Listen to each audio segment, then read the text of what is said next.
ഒരു വാർത്തയിലേക്ക്. ദുബായ് അന്താരാഷ്ട്ര വിമാനത്താവളത്തിന് സമീപം ഡ്രോൺ ആക്രമണം. ഡ്രോൺ അവശിഷ്ടം പതിച്ച് ഇന്ധന ടാങ്കർ പൊട്ടിത്തെറിച്ചു എന്ന ഗൗരവതരമായ വാർത്തയുണ്ട്. ഗൾഫ് രാജ്യങ്ങളിലേക്ക് ഇറാന്റെ സൈനിക ആക്രമണം, മിസൈൽ ഡ്രോൺ ആക്രമണങ്ങൾ തുടരുകയാണ് എന്നുള്ള ഏറ്റവും പ്രധാനപ്പെട്ട വിവരമാണ്. കഴിഞ്ഞ ദിവസവും ഇതുമായി ബന്ധപ്പെട്ട മുന്നറിയിപ്പ് ഇറാൻ നൽകിയിരുന്നു. ആക്രമണങ്ങൾ കുറയ്ക്കില്ല, കാരണം അമേരിക്ക നടത്തുന്ന ഓരോ ആക്രമണത്തിനും, മിസൈൽ ആക്രമണത്തിനും മറുപടി നൽകുക ഗൾഫ് രാജ്യങ്ങളിലായിരിക്കും. അതിപ്പോഴും തുടരുന്നു. തീ നിയന്ത്രണ വിധേയമായി എന്ന് പറയുമ്പോഴും ആ രാജ്യങ്ങളിൽ പരിഭ്രാന്തി തുടരുകയാണ്. വിമാനത്താവളത്തിലേക്കുള്ള സർവീസുകൾ താൽക്കാലികമായി റദ്ദാക്കി. ഇറാന്റെ വിവിധ നഗരങ്ങളിലും ഇസ്രായേലും അമേരിക്കയും ആക്രമണം കടുപ്പിച്ച പശ്ചാത്തലം കൂടിയുണ്ട്.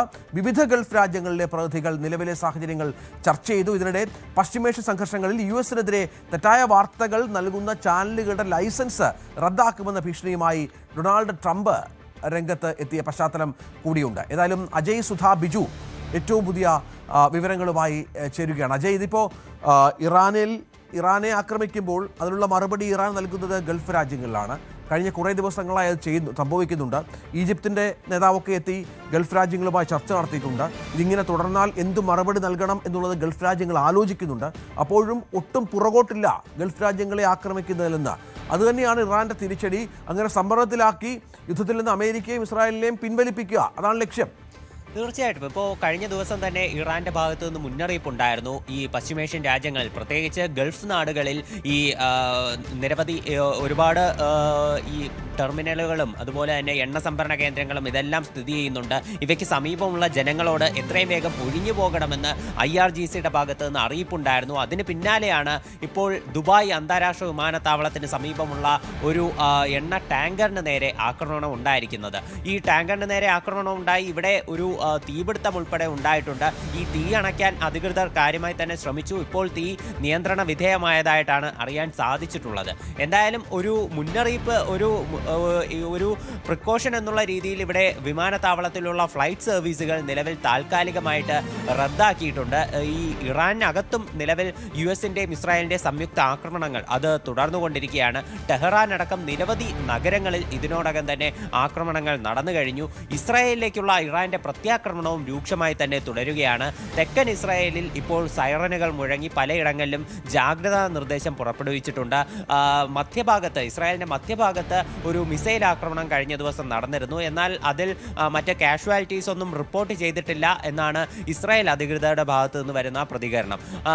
അതേസമയം തന്നെ ഇസ്രായേലിന്റെ പ്രധാനമന്ത്രിയായിട്ടുള്ള ബെഞ്ചമിൻ നെതന്യാഹു, അദ്ദേഹം ഇപ്പോൾ മാധ്യമങ്ങളെ കണ്ടിരുന്നു. അതുപോലെ തന്നെ അദ്ദേഹം സോഷ്യൽ മീഡിയ വഴി ഒരു വീഡിയോ പങ്കുവച്ചിരുന്നു. അതിൽ അദ്ദേഹം താൻ മരിച്ചു എന്നുള്ള പ്രചരണങ്ങളെല്ലാം തള്ളിക്കളഞ്ഞുകൊണ്ടാണ് രംഗത്ത് വരുന്നത്. അദ്ദേഹം ഇടയ്ക്ക് വെച്ച് ഒരു പ്രചരണങ്ങളൊക്കെ ഉണ്ടായിരുന്നു. ഈ ബെഞ്ചമിൻ നെതന്യാഹു മരിച്ചു, അദ്ദേഹം വാർത്താ സമ്മേളനം നടത്തി എന്ന് പറഞ്ഞ് പുറത്തു വന്നിരുന്ന വീഡിയോ അത് AI വീഡിയോ ആണ് എന്നുള്ള ആക്ഷേപങ്ങൾ ഉണ്ടായിരുന്നു. അപ്പോൾ ഇതിന് മറുപടിയായിട്ട് ബെഞ്ചമിൻ നെതന്യാഹു ക്യാമറയ്ക്ക് മുന്നിൽ തൻ്റെ വിരലുകൾ ഉയർത്തിക്കാട്ടി, തനിക്ക് 5 വിരലുകളുമുണ്ട്, വേണമെങ്കിൽ എണ്ണി നോക്കിക്കൊള്ളൂ, താൻ മരിച്ചു എന്നുള്ളത് ശരിയാണ് എന്ന് പറഞ്ഞുകൊണ്ട് അദ്ദേഹം തമാശ രൂപേണ മറ്റൊരു കാര്യം കൂടി പറയുന്നുണ്ട്.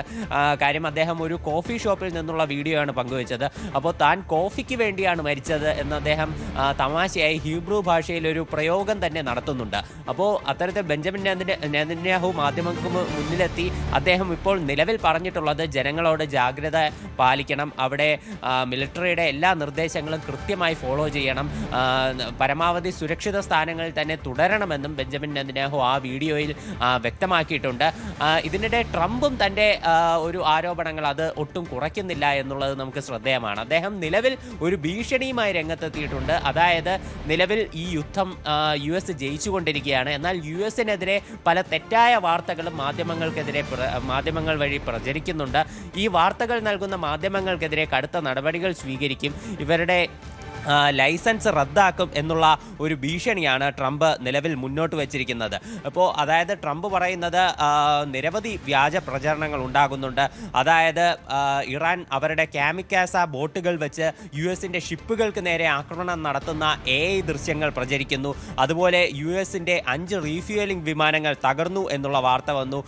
എബ്രഹാം ലിങ്കൺ വിമാനവാഹിനി കപ്പൽ ആക്രമിക്കപ്പെട്ടു എന്നുള്ള വാർത്ത വന്നു. ഇതെല്ലാം ഫേക്കാണ്. അതുപോലെ തന്നെ ഈ US-ന് നേരെ US-ന്റെ കപ്പലുകൾക്ക് നേരെ ആക്രമണം നടത്തി എന്നുള്ള പേരിൽ പ്രചരിക്കുന്ന വീഡിയോകളെല്ലാം AI ദൃശ്യങ്ങളാണ്.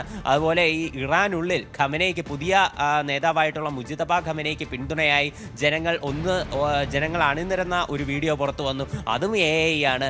അങ്ങനെ US-നെതിരെ വന്നിട്ടുള്ള എല്ലാ വീഡിയോയും AI ആണെന്നാണ് ട്രംപിന്റെ നിലവിലുള്ള വാദം. ഇത്തരം ദൃശ്യങ്ങൾ പ്രചരിപ്പിച്ചാൽ കടുത്ത നടപടി തന്നെ സ്വീകരിക്കുമെന്ന് ട്രംപ് പറയുന്നു.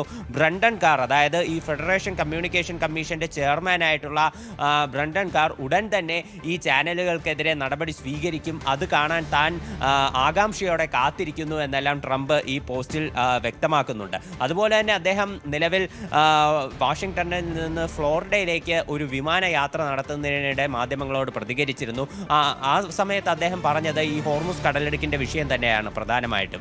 അദ്ദേഹം കഴിഞ്ഞ ദിവസം ട്രൂത്ത് സോഷ്യൽ വഴി നിരവധി രാജ്യങ്ങളോട് ഈ ഹോർമുസിൻ്റെ സുരക്ഷയ്ക്കായി എത്തണമെന്ന് അഭ്യർത്ഥിച്ചിരുന്നു. അപ്പോൾ ഇന്ന് അദ്ദേഹം തൻ്റെ ആവശ്യം കൂടുതൽ വ്യക്തമാക്കി സൂചിപ്പിക്കുകയാണ്. അതായത് താൻ 7 രാജ്യങ്ങളോട് ഈ ഹോർമുസ് വിഷയത്തെപ്പറ്റി സംസാരിച്ചിരുന്നു. ഈ രാജ്യങ്ങളെല്ലാം തന്നെ ഉടൻ മേഖലയിലേക്ക് തങ്ങളുടെ യുദ്ധക്കപ്പലുകളെ അയക്കുമെന്നാണ് താൻ പ്രതീക്ഷിക്കുന്നത്. പ്രത്യേകിച്ച് ചൈനയ്ക്ക് ഹോർമുസ് കടലിടുക്ക് വഴി നിരവധി വ്യാപാരങ്ങൾ നടത്തുന്ന ഒരു രാജ്യമാണ് ചൈന. അതുകൊണ്ട് തന്നെ ചൈനയും ഈ മേഖലയുടെ സുരക്ഷയ്ക്കായി എത്തുമെന്ന് തങ്ങൾ പ്രതീക്ഷിക്കുന്നു.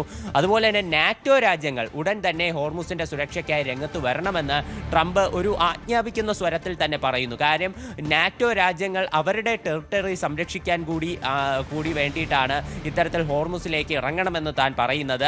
ഇനി അഥവാ നാറ്റോ രാജ്യങ്ങൾ സഹായിച്ചില്ലെങ്കിൽ തങ്ങളിത് ഓർമ്മയിൽ വയ്ക്കും എന്നും ട്രംപ് ഒരു ഭീഷണി രൂപേണ സൂചിപ്പിക്കുന്നുണ്ട്. അപ്പോൾ ട്രംപിന്റെ ഇത്തരം വാദങ്ങൾ തുടർന്നുകൊണ്ടിരിക്കുകയാണ്.